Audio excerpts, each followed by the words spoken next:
tuned into Black Hollywood Live, the world's first digital broadcast network devoted entirely to urban entertainment and pop culture. Tune in right now. Hey guys, welcome to the Black Hollywood Reporter, where we give you behind the scenes information on the business side of show business and also background on the creatives. Of course, today we come to you with heavy heart because of the situation that we've been dealing with George Floyd's murder by the police this week. And we're just going to try and put some things into context for you guys. We're going to be covering companies involved in the fight for justice, Gabrielle Union and America's Got Talent, and her describing that relationship and environment as toxic. Universal Music is launching Def Jam Africa, and then Ava Duvernay, as she often does, introduces Array 101, which is going to inform and educate the masses about social justice and things that she tries to bring to the forefront in her films and TV shows. Before we get started, I want to introduce my illustrious co-host, the wonderful Samantha Jacobs is with us today. Hello, hi. How are you How feeling are you today? doing, Sam? I'm saying the same thing to you. I mean, the best that we can, right? We're here to educate and inform and bring hope to people. So we are hoping that we are able to bring a little light and a little knowledge to whoever's listening. Absolutely, as is always our intention. So this past week with the murder of George Floyd, we saw a lot of people, especially celebrities, come and speak out in support of the Black Lives Matter movement, and just supporting Black people and the Black community.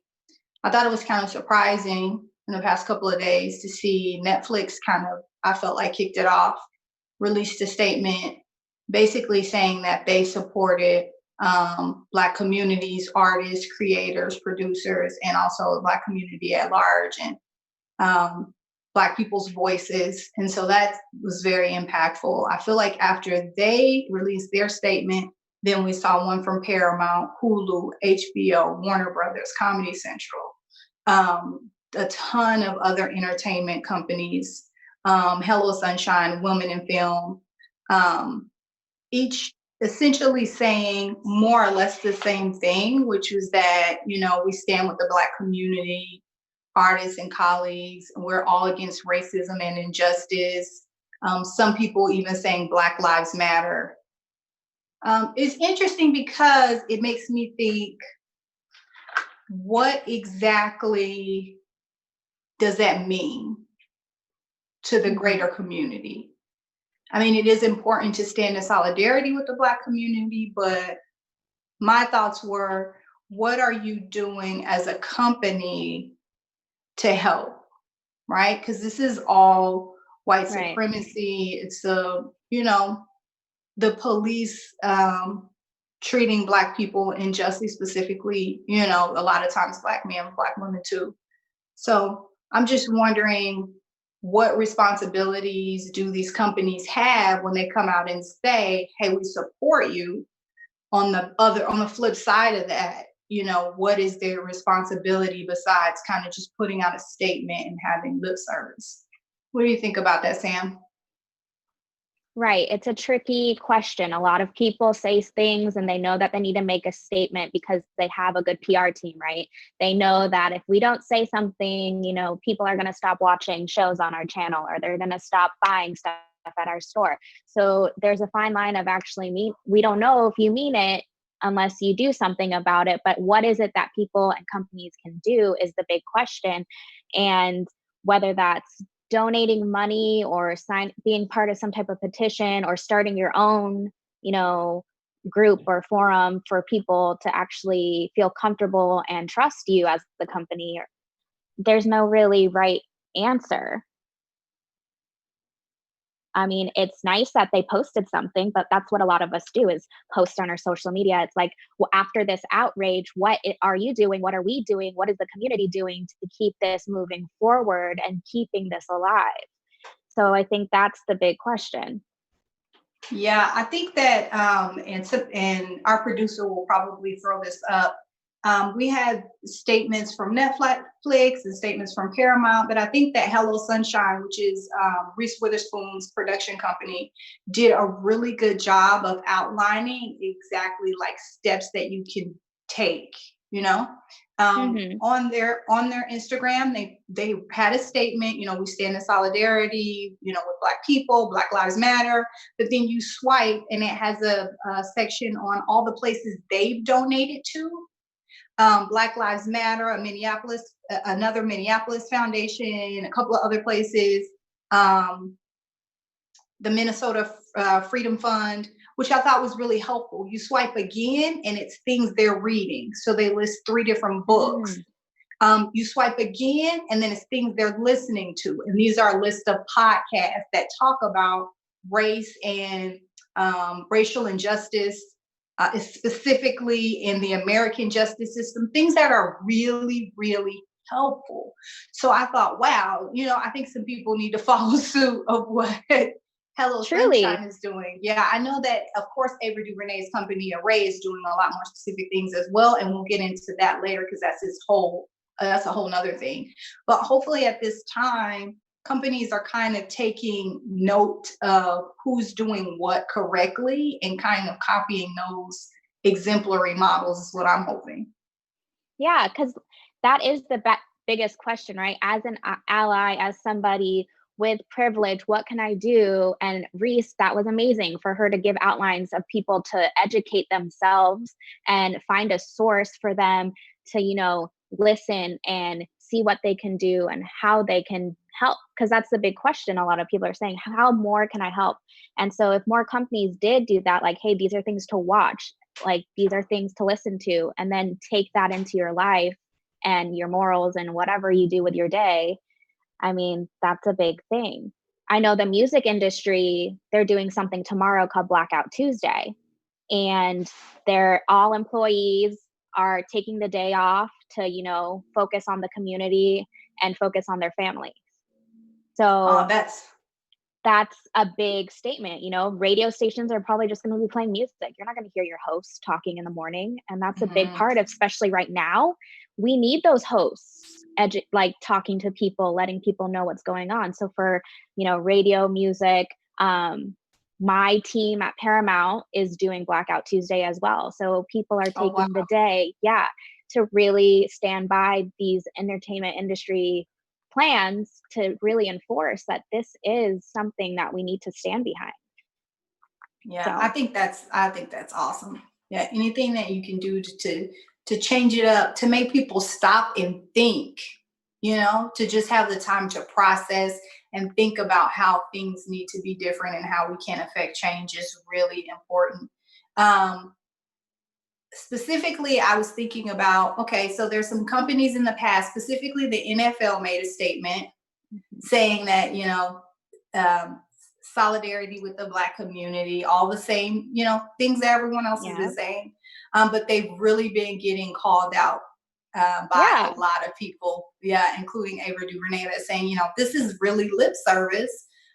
When just, in 2016, they were constantly finding Colin Kaepernick for kneeling for the exact same thing. And now they make a statement and say, this is so important to us. We stand with you, but you wouldn't let a player kneel without being fined. So it's really interesting. And I'm wondering what you think specifically, well, about the NFL, but also just about other companies that may have not seemed to be allies in the past and now that are coming out and saying, no, no, no, no, no, we're genuine now. This is real. We really mean this. An ex NFL exec named Joe Lockhart actually did an op-ed in CNN, and he said that basically now we see the error of our ways, more or less. Hmm. This is our come to Jesus moment, is essentially what he Yeah. was saying.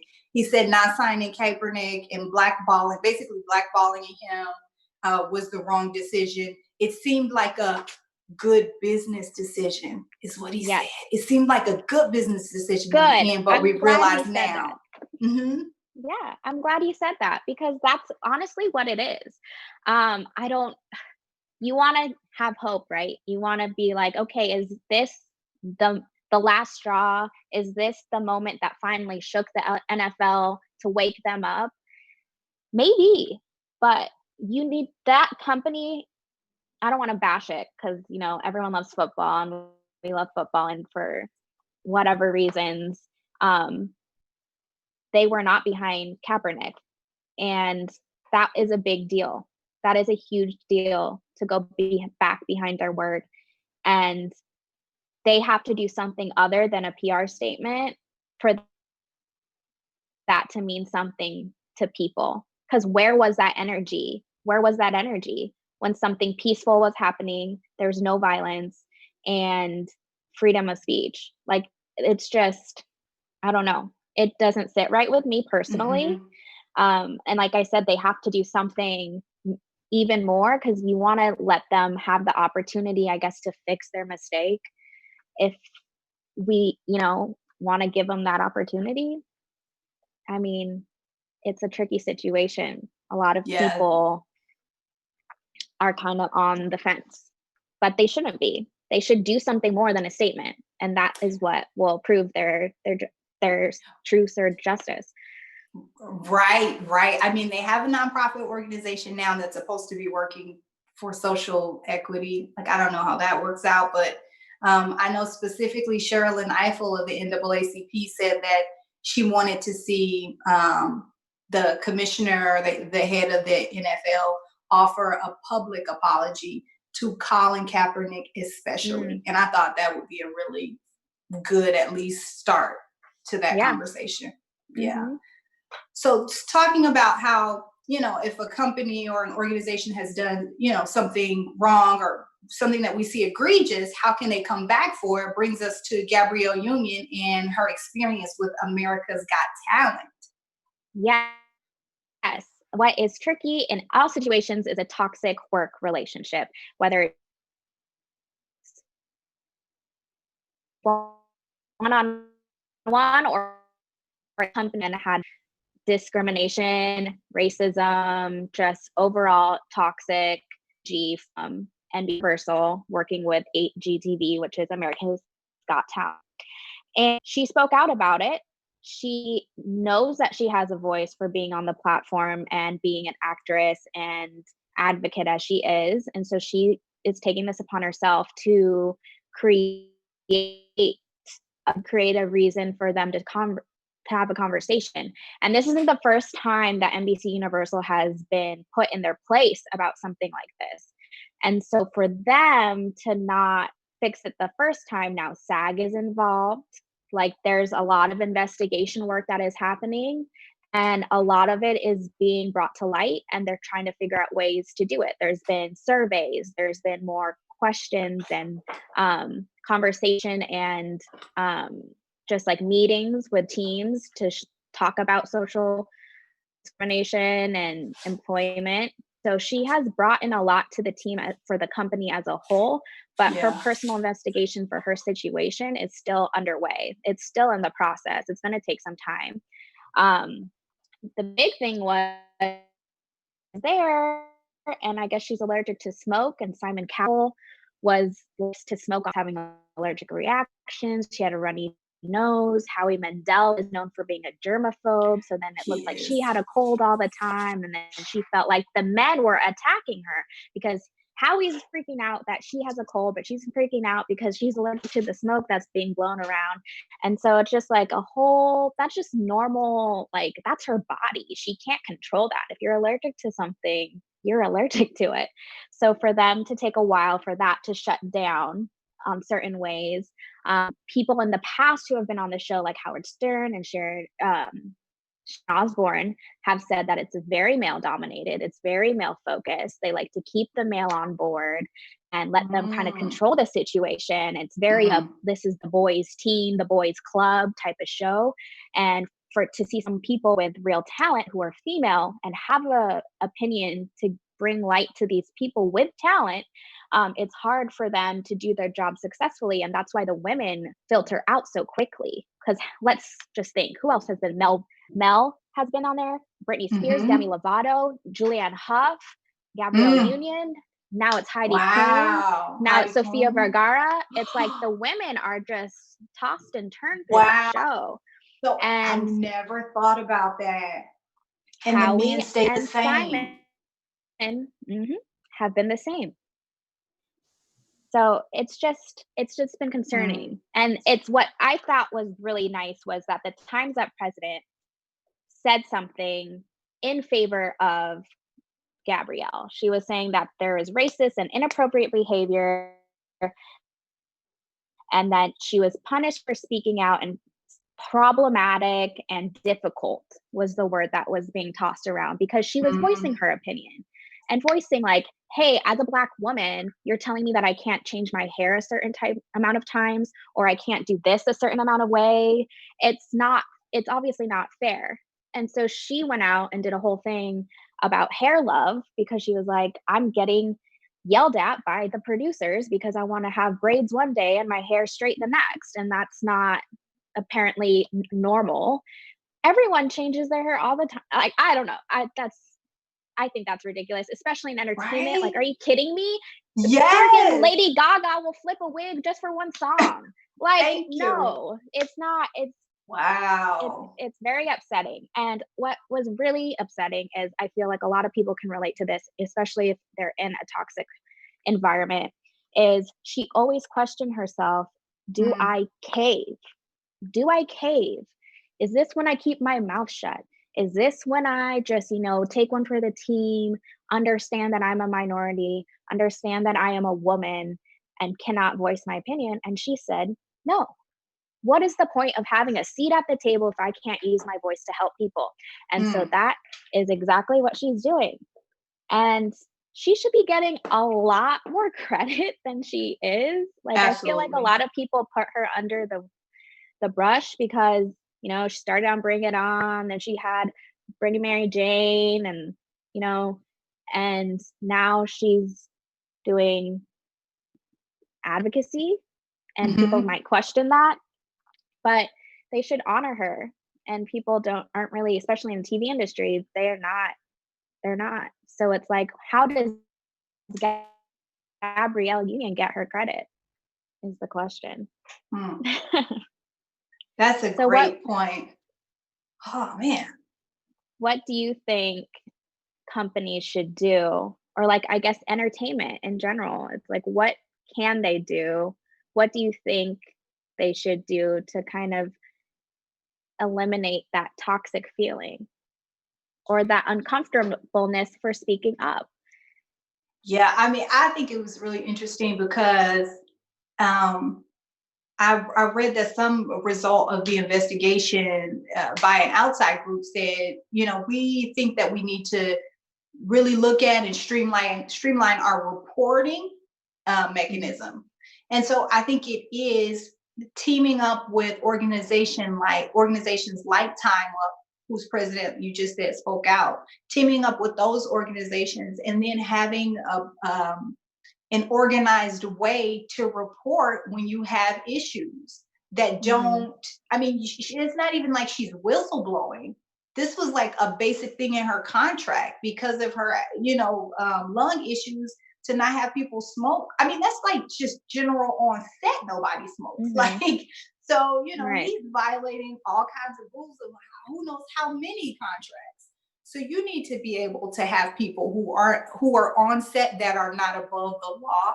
And it feels like, especially from what other people are saying, maybe that's the situation here where you have a couple of people that are stars and they never get, fired, and you have a rotating group of other people that just have to put up with stuff. But there has to be some kind of reporting mechanism where people are held accountable, and then people who are uncomfortable in a toxic work environment aren't punished for, asserting their basic human rights.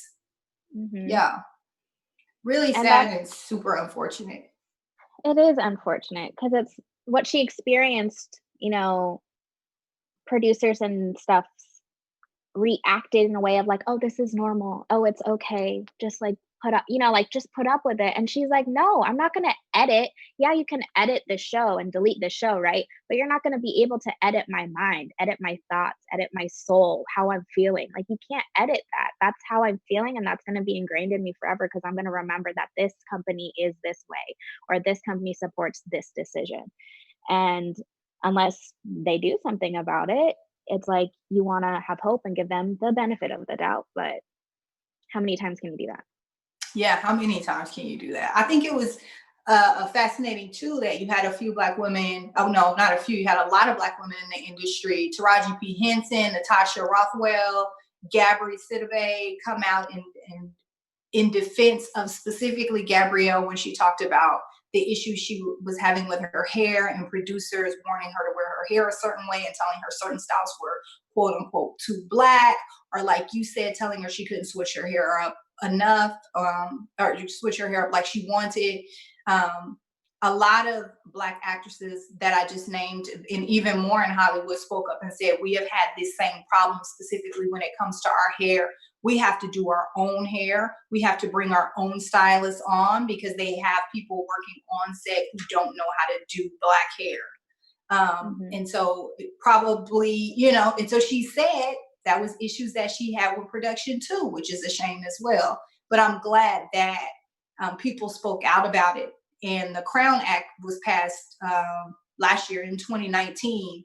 Crown standing for Create Respectful and Open Workplaces for Natural Hair, so that women and men who felt like they wanted to wear their natural hair could do that without being discriminated against. It's specifically a California law, but hopefully it'll be, adopted across the U.S. But yeah, part of that is just like not servicing your staff. I mean, everybody gets hair and makeup, and if you don't have people there, that's ridiculous. So, so you're Sam. You are. I was just gonna say, you are the expert in all things music. I mean, I think most people who watch this show know that. So you told me a little bit of juicy gossip that I did not know about. Some music, some information about Universal Music and Def Jam this week.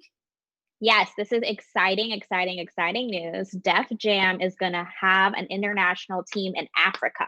So they're going to launch Def Jam Africa, which is a huge deal. Apparently in 2018, South Africa was the location for people to find pop artists. They were trying to bring people from that area, and a lot of music labels were looking in that area for the next biggest pop star.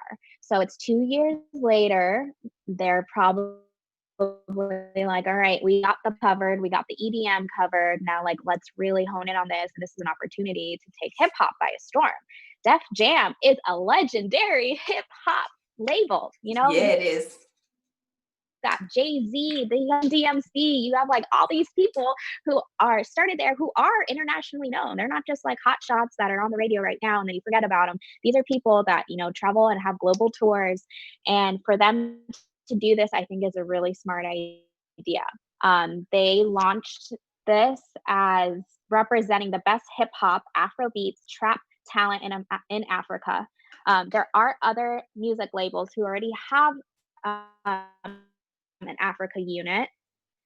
It's Warner and Sony. So the biggest ones are Sony, Warner, and Universal. So Universal Music is where Def Jam lies.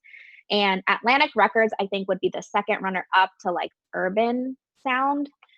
They do have an Africa unit, but that started in 2013, 2016. I think for Def Jam to have one in Africa, that's going to be what is changing the culture, what changes the urban language, right? And so I'm just excited to see what artists are going to come up from this, and if they can connect the dots. Are they going to have like Jay-Z work with that, and like we're going to have that sound come to America? That's what I want to know. Like, what would you want to see come up from this? I think just when you said collabs, I'm like, yes, I want to hear some of. I mean, I don't really know about African hip hop. I would love to hear some African hip hop, some collabs with some of my favorite artists, just to hear more about the experience. the African experience that's going on. I mean, there are a bunch of different countries in Africa. It's a huge continent, but what's going on there. And because hip hop, like Public Enemy said a long time ago, it's like the CNN of Black America. So I want to hear what's going on in Africa. So that's really exciting to me.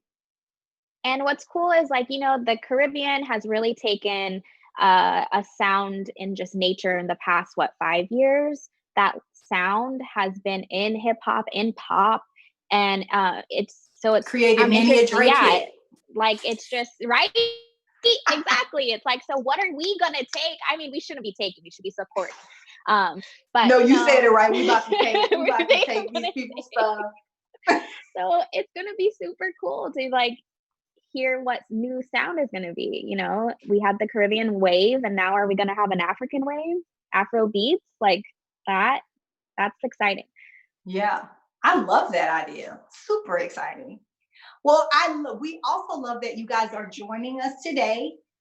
We want to remind you that if you're listening to us via podcast, make sure to give us a 5-star rating. And then if you're watching us, make sure to subscribe. We always need that. Leave us comments and give us a thumbs up. We are one of the only Black Hollywood Live is one of the only digital spaces for Black entertainers and creatives. And we are one of the only shows of our kind covering the business end of show business and creatives, specifically for the African American community. And we need and love your support. So thank you for that. We want to get right into we talked a little bit about it at the top when we were talking about companies, some of which were seen as getting on the bandwagon, but others who are looking at taking real actionable steps to support the Black community at this time.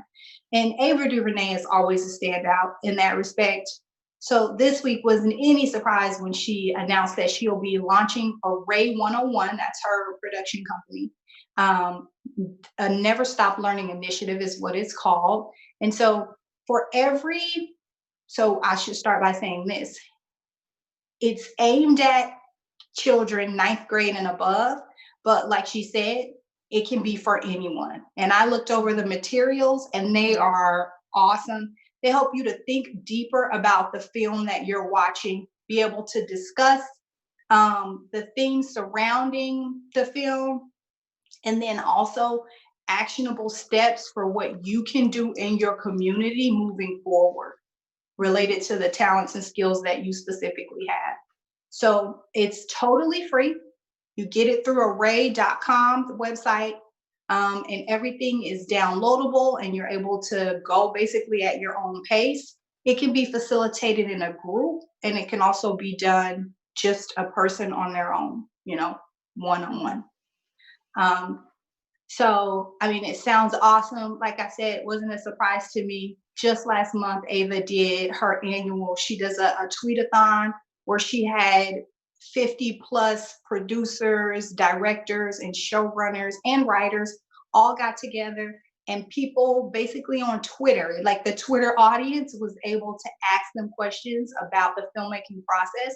And they all just answered questions all day. It was for like a 16-hour period. And the knowledge shared was amazing.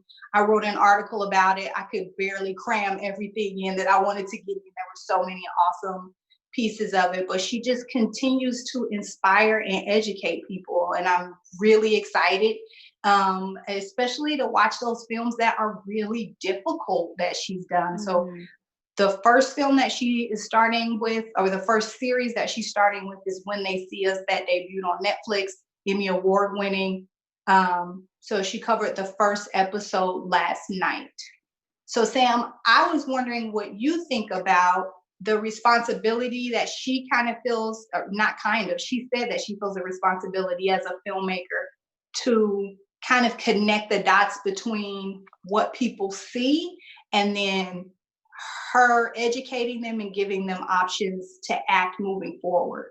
Do you think that's something that you would want to see, like across the industry? Yes, absolutely. 100%. I do. I believe that media and is it in general, whether it's our version of media of like reporting like we are, or if it's entertainment value, it is used to advocate, to speak, to leave a message, to leave an imprint. We have to get used to being uncomfortable because that is the reality. So, when they see us is I couldn't get through it either. I know, it was very hard to watch because So it's like, hard. wow, it like I can't even talk about it. It's Yeah. just hard. It's hard. And for her to do this, I think is amazing. I went through the what is it called, syllabus that she provided, and it talks about humanity. I don't care how old you are. You always need a refresher. You need to see what else is out there in the world. We live in our bubble of 9 to 5. Most of us have more than one job just to survive on life. And, you need to step outside your bubble sometimes.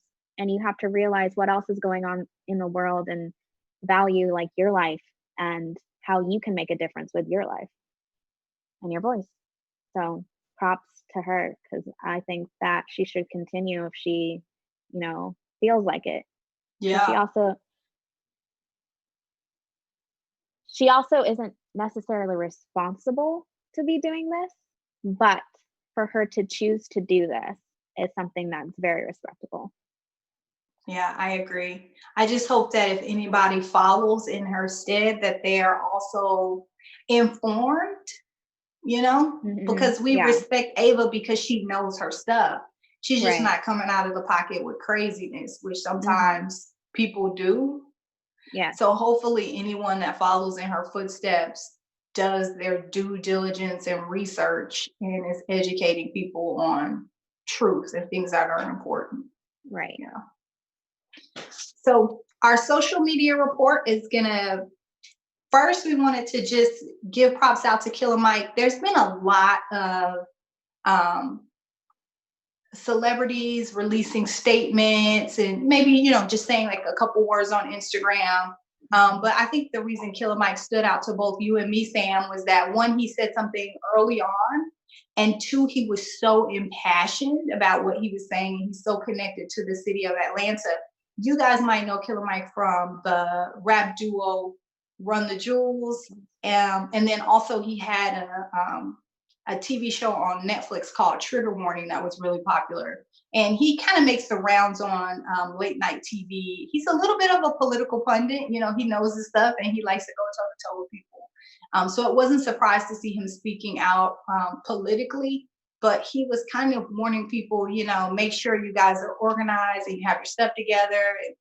And he just was so raw and honest and saying, like, I'm really hurt right now and I don't know what to do. I think it connected with a lot of people. Is that how you felt, Sam? Yes, I feel like he said what a lot of us were thinking and just don't know how to say.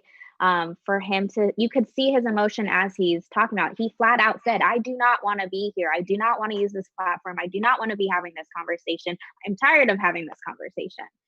That period is like, yes, who else has said that? Who else has, really, really connected? He is related and connected to people in the law enforcement. It's like there's this back and forth tie pooling of him and his emotions, and that came through. And I mean, much respect. If you haven't seen it, you should really like Google it right now, because it is something that you should watch. It's what, like 7 minutes long or something. It's like long, but it leaves an imprint. Yeah, definitely moving and impactful for me. I watched it and was just like, oh, I'm pretty sure I teared up. It was great. So I hope to see more people speaking out like that with just that truth and that passion. That's what we need. So a bit of good news to end on an uptick. Denzel Washington this week. Did you see this story, Sam, about Denzel Washington? I did briefly when you told me about it. Oh, Denzel Washington was truly out in these streets, you guys. So he was driving around. First of all, they're like, Denzel Washington was driving around Los Angeles in his Range Rover. I was like, why don't I ever see Denzel Washington driving around his Range Rover? Oh, they be like, lady of sauce, Denzel Washington. No. So Denzel Washington was driving around in his Range Rover when he saw a man. Someone reported that the man was homeless. I don't know about that. He was clearly disoriented. And in the middle of traffic, Denzel pulled off to the side, walked him to the sidewalk, and was kind of talking to him. Denzel, listen, was all prepared, honey. He had his mask on. He had an extra mask and gave it to the guy, right? And had a sandwich and gave the guy a sandwich. I was like, okay, listen, hero, this dude's a hero. The cops eventually came. Denzel did not leave, especially in this climate. I think it was really smart of him to stay with a disoriented or people calling homeless Black man, because there was no telling how that was going to end.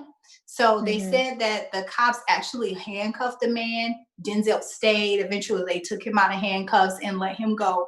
But Denzel stayed there on the side of the road on the street in LA with this guy that he didn't know until he was safely away from the cops and, somewhere else about his business. So I just thought it was such a great uplifting story to hear for this week. People looking out for people. It also just said something about the greater community that for whatever reason he felt a need to stay, until the man was out of harm's way, until he was out, from out of the street and also away from the cops. But so anyway, I thought it was just a great, crazy story in these crazy times, and just really uplifting.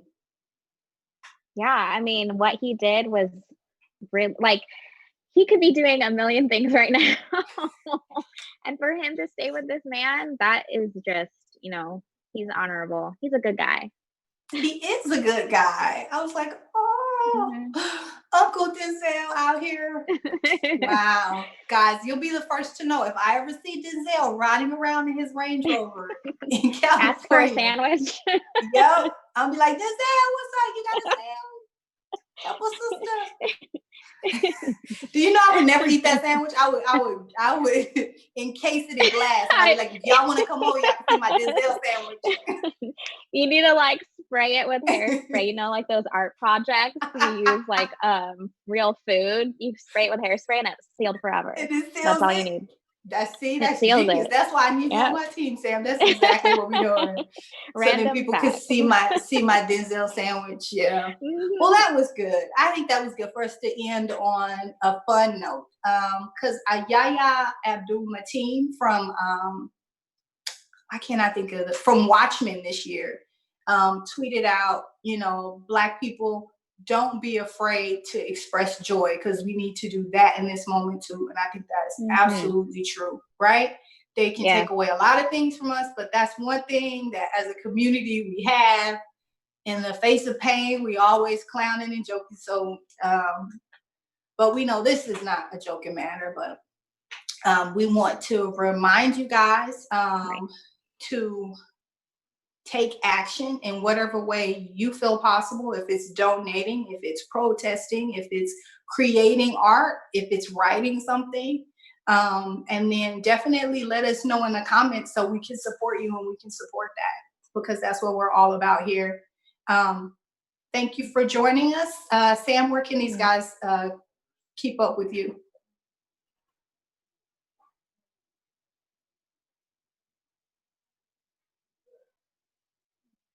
You can definitely keep up with me on Instagram and Twitter. How about you, Kay? All right. And you can Instagram and Twitter at HostKay, HostKay. And we will see you guys next. Sam's you can find K.I. Samantha's handle is Story of Samantha on Instagram. And we'll catch you guys next week. Thank you for tuning in. On behalf of our BHL staff, we would like to thank you for tuning in to Black Hollywood Live, the world's first digital broadcast network devoted entirely to urban entertainment and pop culture. Check out our Black Hollywood Live YouTube page for even more great programming and amazing content. And be sure to subscribe and like our channel when you do. I'm your BHL host, Nakia Monet, and you can find me on all social media at Kiki Boom Boom or at Black Hollywood Live. Black Hollywood Live. Hollywood redefined.